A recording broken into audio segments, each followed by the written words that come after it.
58 सीटों पर जो मतदान चल रहा है वहां पर सबसे इंटरेस्टिंग और जो सबसे ज्यादा निगाहें हैं वो दिल्ली पर ही है।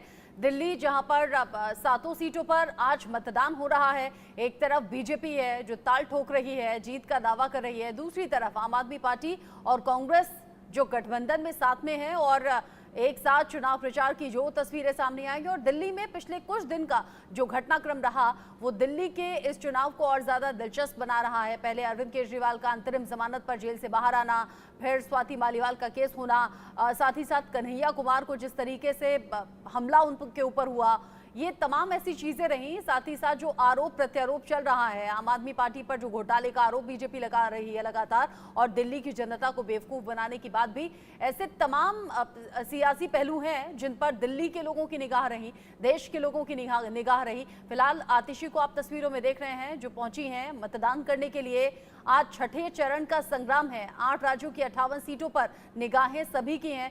दिल्ली और हरियाणा की सभी सीटों पर आज ही मतदान हो रहा है। यूपी की 14 सीटों पर भी निगाहें हैं और लगातार आप तक अपडेट हम पहुंचा रहे हैं। आप अपनी टीवी स्क्रीन पर एक तरफ देख रहे हैं 2024 में किस राज्य में कितनी सीटों पर मतदान, दूसरी तरफ आप देख रहे हैं 2014 और 2019 के परिणाम भी कि कौन सी सीट पर किसका कब्जा रहा। और नीचे की पट्टी में आप देख रहे हैं बिग फाइट, यानी कि बड़े चेहरों के बीच में जहां पर बड़ी टक्कर है, जिस पर निगाहें सभी की हैं। एक एक अपडेट आसान तरीके से आप तक पहुंचा रहे हैं। बिल्कुल, 8 राज्य की 58 सीटें, दिल्ली और हरियाणा दोनों ही अहम राज्य, दिल्ली से सटा हरियाणा, दोनों ही राज्यों में सभी सीटों पर वोटिंग हो रखी है। हरियाणा के पूर्व मुख्यमंत्री मनोहर लाल अपना वोट कास्ट कर चुके हैं। सीएम नायब सैनी की तरफ से अपना वोट कास्ट किया जा चुका है। दिल्ली से बीजेपी उम्मीदवार बांसुरी स्वराज की तरफ से भी अपने मताधिकार का इस्तेमाल किया जा चुका है। राज्यसभा सांसद कार्तिक शर्मा भी अपना वोट कास्ट कर चुके हैं। आम आदमी पार्टी के प्रवक्ता नव्यान शर्मा हमारे साथ इस वक्त जुड़ गए हैं। नव्यान जी, आज तो बड़ी अग्नि परीक्षा का वक्त है। सातों सीटों पर दिल्ली में मतदान हो रहा है और आम आदमी पार्टी अपनी मजबूत दावेदारी को लेकर लगातार चुनावी मैदान में है। क्या कहेंगे? बड़े चेहरे अब धीरे धीरे करके निकल रहे हैं वोट डालने के लिए। देखिए, बहुत बहुत नमस्कार और सभी को सबसे पहले तो लोकतंत्र के इस महापर्व की बहुत बहुत बधाई। जो जो लोग भी आज वोट करने जा रहे हैं उनको बहुत बहुत शुभकामनाएं और सभी से ये अपील है कि आप जरूर निकलें और वोट डालने जरूर जाएं। इस बड़े महापर्व में अपना योगदान जरूर दें। और दूसरी बात, देखिए, जहां तक ये लड़ाई की बात है, हमने जो चुनाव प्रचार, हमारे कार्यकर्ताओं ने, हमारे नेताओं ने जो चुनाव प्रचार लड़ा है वो बहुत पॉजिटिव कैंपेन रखा है। हमने भविष्य का एक विजन दिया है। हमने हमने लोगों को ये समझाया है किस तरह से जो है वो, अगर भारत को हमें सुनहरा भविष्य देना है तो किस तरह से बदलाव जरूरी है। हमने लोगों के सामने एक विजन डॉक्यूमेंट रखा है, विजन प्लान रखा है। और चुनाव जो है सच और झूठ के बीच में चुनाव है। एक तरफ तो लोगों के सामने काम है, एक तरफ लोगों के सामने विजन है, एक तरफ लोगों के सामने एक ईमानदार छवि का व्यक्ति है और दूसरी तरफ जो है वो झूठ है, जहां पर तानाशाही है, जहां पे संविधान खतरे में है, जहां पे जो किसी तरह से पूरी कोशिश की जा रही है कि किसी तरह से जो विपक्ष है उसको खत्म कर दिया जाए। तो सच और झूठ के बीच में लड़ाई है। जनता जनता समझती है, जनता समझदार है, अपने सुनहरे भविष्य के लिए वोट करेगी। जो चुनाव परिणाम दिल्ली में आने वाले हैं, आप यकीन रखिएगा, चौंका देंगे सबको। बीजेपी ने, नव्यांश जी, अपने सभी कैंडिडेट्स चेंज कर दिए, लेकिन फिर भी बीजेपी कह रही है कि दूर दूर तक कोई नहीं है, किसी को चैलेंज नहीं मान रही है। आप लोग क्या चुनौती मान रहे हैं बीजेपी को, चूंकि 2014-19 सभी सीटों पर कब्जा था दिल्ली में?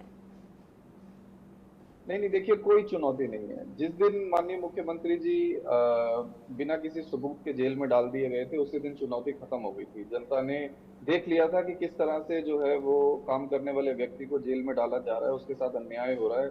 जिस व्यक्ति ने बिजली फ्री करा, जिस व्यक्ति ने पानी फ्री करा, जिस व्यक्ति ने सारी सुविधाएं दी, दिल्ली को वर्ल्ड क्लास सिटी बनाने की तरफ आगे बढ़ाया, सीसीटीवी नेटवर्क का जाल बिछा दिया, महिलाओं के लिए बस सर्विस फ्री करी, बुजुर्गों के लिए तीर्थ यात्रा फ्री करी, लास्ट माइल कनेक्टिविटी बनाई, दिल्ली में सैकड़ों काम किए, लोगों के घर घर में विकास पहुंचाया। अरविंद केजरीवाल जी लोग दिल्ली के जनता के दिल में बसते हैं, इतना काम कर दिया उन्होंने। तो जिस दिन इन्होंने उनको जेल में डाल दिया, उसी दिन फाइट जो है वो वन साइडेड हो गई थी। उस दिन क्लियर हो गया था कि बीजेपी इस फाइट से बाहर हो गई। ठीक है, नेल सिंह जी भी हमारे साथ में हैं। और नेल सिंह जी, आज के इलेक्शन को लेकर आपका अपना अभी तक का एनालिसिस क्या कहता है? किस तरफ जाती हुई चीजें नजर आ रही हैं?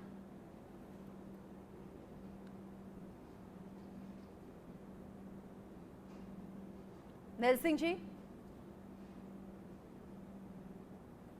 जी, आप किससे बात कर रहे हैं? जी, मैं कह रही हूँ आज के इलेक्शन को लेकर आपका अपना एनालिसिस क्या है, किस तरफ जाती हुई चीजें?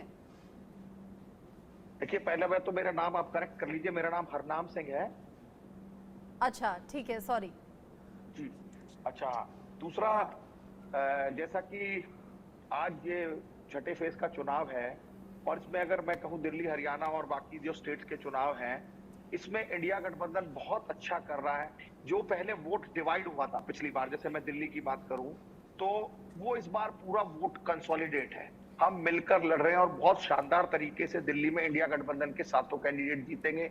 हरियाणा में भी एक तरफा 10 की 10 सीटें जो है इंडिया गठबंधन जीतने जा रहा है, क्योंकि दिल्ली में तो इन्होंने पहले ही हार मान ली है बीजेपी ने, जब इन्होंने अपने 10 साल जो इनके मेंबर ऑफ पार्लियामेंट थे, जिनको 2-2 बार के पार्लियामेंट थे, उनकी टिकट काटकर इन्होंने पहले ही तय कर लिया कि इन लोगों ने काम नहीं किया 10 साल में।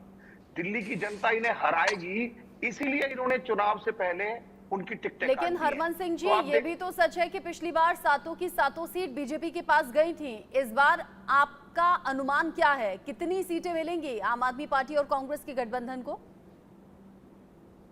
दिल्ली की बात कर रहे हैं आप? जी, दिल्ली में सातों की सातों सीटें मैं कह रहा हूं कि एक तरफा इंडिया गठबंधन जीतेगा, क्योंकि पिछली बार जो वोट डिवाइड हुआ था, इस बार वो वोट कहीं डिवाइड नहीं है। और इस बार ये मुद्दे, बहुत सारे मुद्दों पर चुनाव है। इस बार दिल्ली में जो युवा इनसे रोजगार की बात कर रहा है, 20 करोड़ रोजगार जो नरेंद्र मोदी सरकार को देने थे, वो कहीं ना कहीं वो रोजगार नहीं दे पाए। महंगाई इतनी चरम पीक पर है कि इस वक्त महिलाओं का बजट किचन गड़बड़ाया हुआ है।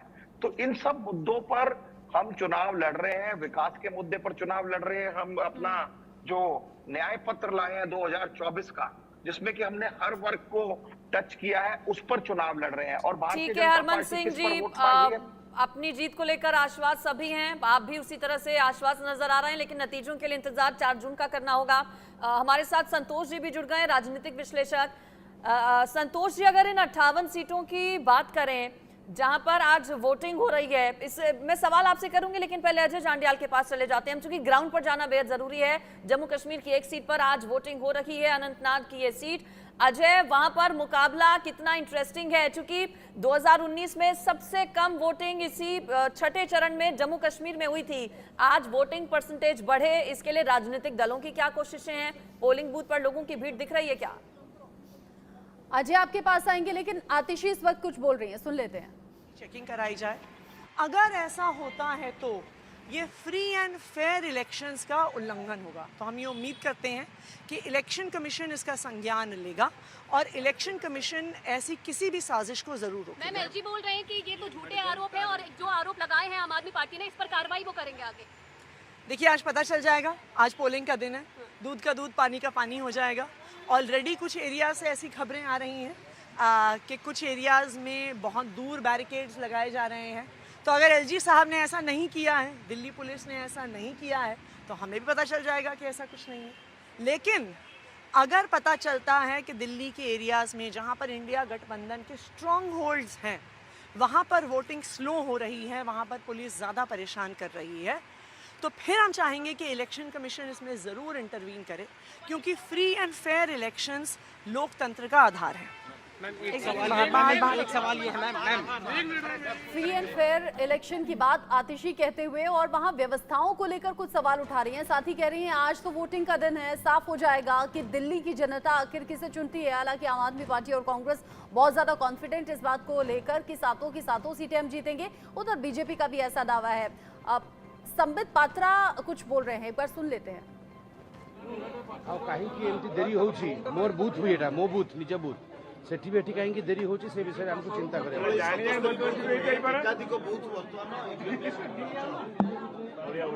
खराब